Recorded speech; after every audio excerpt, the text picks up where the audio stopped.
what is human-centric heat map and what it has to do with incident reporting or response or monitoring? So there's a macro trend that's happening here, right? Where incident management that was maybe historically practiced by a couple of people inside of companies is starting to really spread. We talked about this a little bit last time we were together, where we're seeing more and more parts of the organization participating in this formalized process for doing response because it makes them more resilient, it makes them happier, it gives them a better culture. And as that happens, as you start to spread to more people in the organization from say like 2 or 3 out to like 50, out to 100, out to 1,000, what you start to realize pretty quickly is that you don't just need insight into how many incidents am I having, how quickly are we closing those incidents, right? You really want to start to understand who are the people who are involved in this process, because now we're practicing it consistently. It isn't something that just happens once in a while. It's something that's really impacting people's jobs, the time people spend,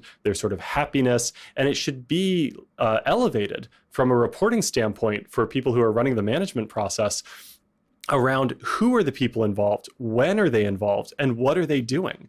And so we noticed that across all of the apps that are really participating in this space, no one's really doing that. No one's really highlighting and elevating these people. And ultimately, the thing about incident management, right, is if it's gotten to this point, it is a people problem, right? Your automations have been exhausted. You haven't been able to stop whatever this critical situation is. You're bringing responders in. And it's really important to take these people and make sure you're aware.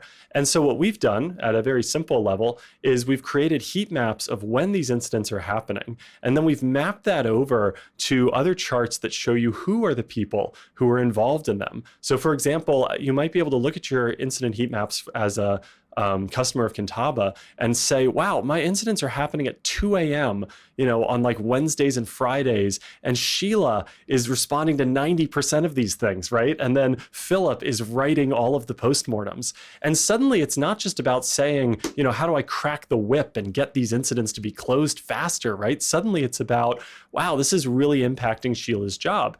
And minimally, we should probably be recognizing her at review time for putting in these hours after hours, right? And being part of this incident response process.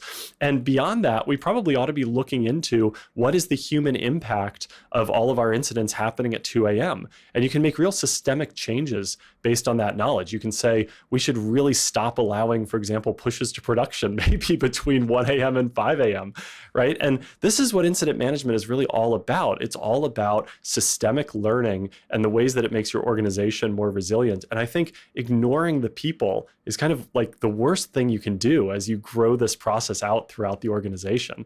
So it's really that at the end of the day. It's a series of heat maps giving you information about people, time, and incidents and how they're happening inside of your company.